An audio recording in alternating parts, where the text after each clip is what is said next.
মৃত্যুর উৎপত্তি কিভাবে হয়? সৃষ্টির আদিকালে যখন মহাবিশ্ব সদ্য বিকশিত হচ্ছে, তখন ব্রহ্মাদেবের চিন্তাতেই জগতের জন্ম। তার চেতনায় সৃষ্টি হলো অগণিত গ্রহ, নক্ষত্র, দিক দিগন্ত এবং সেই সঙ্গে সমস্ত জীবজগৎ।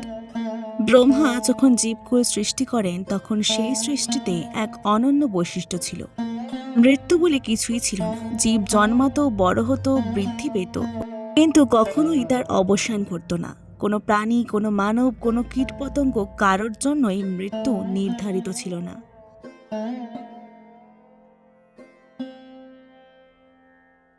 এর ফলে যা ঘটল তা ছিল অত্যন্ত ভয়াবহ। পৃথিবীতে কেবল জন্মের স্রোত বইতেই লাগলো। নতুন প্রাণ সৃষ্টি হচ্ছে, কিন্তু পুরনো কেউ বিদায় নিচ্ছে না। ক্রমে পৃথিবী ভরে উঠতে লাগলো অগণিত জীবের ভারে। বন, পাহাড়, নদী, সমতল ভূমি সবকিছু জীবজটের চাপে ভারাক্রান্ত হয়ে উঠল। পৃথিবী, যিনি নিজ এক দেবী সত্তা, ধীরে ধীরে সেই ভার সহ্য করতে না পেরে কষ্টে নুয়ে পড়তে লাগলেন। এই পরিস্থিতি লক্ষ্য করে ব্রহ্মা গভীর চিন্তায় নিমগ্ন হলেন।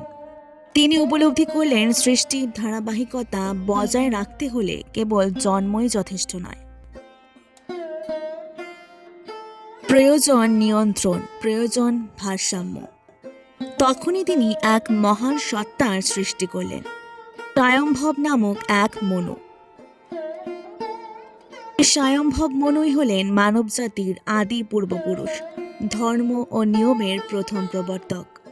স্বয়ম্ভব মনুর এক পুত্রের নাম ছিল রুচি।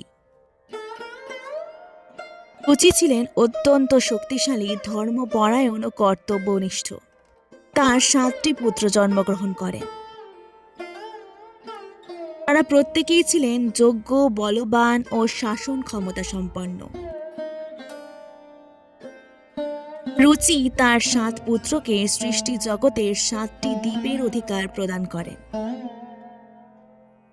যাতে সুশৃঙ্খলভাবে পৃথিবীর শাসন পরিচালিত হয়।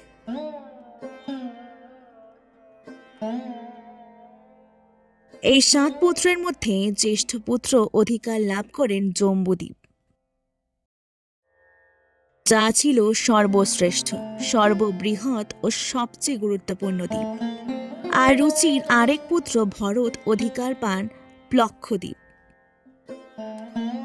যদিও প্লক্ষদ্বীপও এক মহৎ অঞ্চল ছিল, তথাপি ভরতের মনে এক গভীর অতৃপ্তি জন্ম নেয়। তার ইচ্ছা ছিল জম্বুদ্বীপ গ্রহণ করার, কারণ তিনি নিজেকে সেই দ্বীপের জন্যই সবচেয়ে উপযুক্ত বলে মনে করতেন। নিজের ইচ্ছামতো দ্বীপ না পেয়ে ভরতের অন্তরে তীব্র ক্রোধ জন্ম নেয়। সেই ক্রোধ ধীরে ধীরে তার সমস্ত চিন্তা ও চেতনাকে গ্রাস করে। অবশেষে তিনি সংসার, রাজত্ব, দায়িত্ব সবকিছু ত্যাগ করে সন্ন্যাসীর পথ অবলম্বন করেন। ক্রুদ্ধ ও বিক্ষুব্ধ চিত্তে তিনি বেরিয়ে পড়েন এবং মিহির পর্বতে গিয়ে কঠোর তপস্যা শুরু করেন। ভরতের তপস্যা ছিল ভয়ঙ্কর। তিনি আহার ত্যাগ করেন, নিদ্রা ত্যাগ করেন, দেহকে কষ্ট দিয়ে কেবল একাগ্র চিত্তে তপস্যায় নিমগ্ন থাকেন। তার তপস্যার তেজে দেবলোক পর্যন্ত কেঁপে ওঠে। অবশেষে ভরতের তপস্যায় তুষ্ট হয়ে স্বয়ং ব্রহ্মাদেব তার সামনে উপস্থিত হন এবং বলেন, হে ভরত, তোমার তপস্যায় আমি প্রসন্ন। যা চাও বর প্রার্থনা করো। কিন্তু আশ্চর্যের বিষয়, ভরত কোনো বর গ্রহণ করলেন না। তিনি সম্পূর্ণ মৌন রইলেন। ব্রহ্মা বারবার তাকে অনুরোধ করলেন বর গ্রহণ করতে, কিন্তু ভরত নিরুত্তর রইলেন। এই অবজ্ঞা ও মৌনতা ব্রহ্মাকে গভীরভাবে ক্ষুব্ধ করে তোলে। ক্রমে তার ক্রোধ ভয়ঙ্কর রূপ ধারণ করে ব্রহ্মার সেই ক্রোধ এত তীব্র ছিল যে তার চোখের আগুন থেকে জন্ম নেয় এক ভয়ঙ্কর দৈত্য। সেই দৈত্য অগ্নি সদৃশ, বিশাল আকৃতি ও বিভীষিকাময়। তার উপস্থিতিতেই পৃথিবীর উপর ভার আরো বহুগুণ বেড়ে যায়।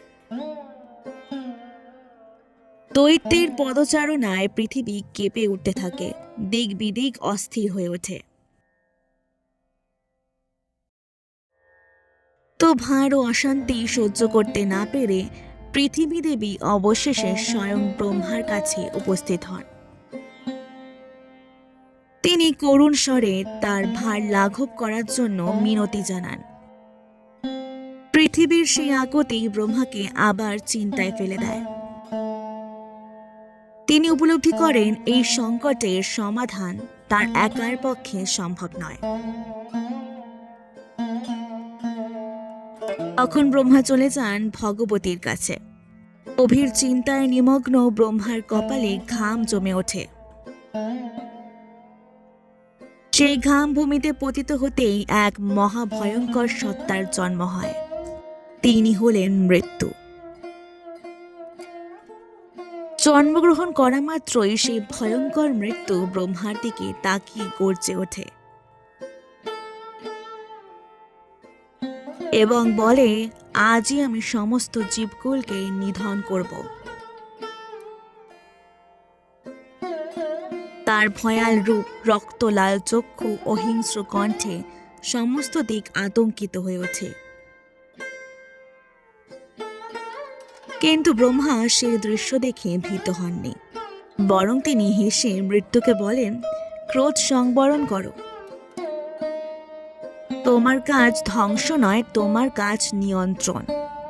তুমি জম্বুদ্বীপে যাও, সেখানে ধর্ম ও অধর্ম বিচার করে নিয়ম অনুযায়ী প্রত্যেককে দণ্ড দেবে। এই আদেশ শোনার পর মৃত্যু তার ক্রোধ সংযত করেন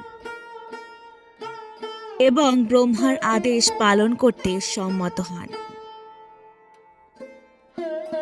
সেই থেকে পৃথিবীতে জন্ম ও মৃত্যুর সহাবস্থান শুরু হয়। জীব জন্ম নেয়, কর্ম করে, ধর্ম অধর্ম অনুযায়ী ফল ভোগ করে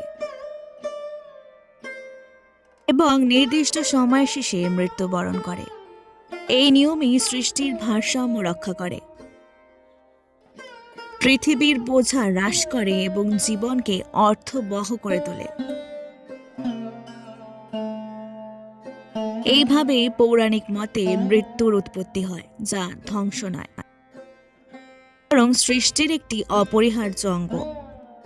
আজকের ভিডিওটি ভালো লাগলে অবশ্যই পুরাণ গল্পকথাকে সাবস্ক্রাইব করে দেওয়ার অনুরোধ রইল। অনেক অনেক ধন্যবাদ।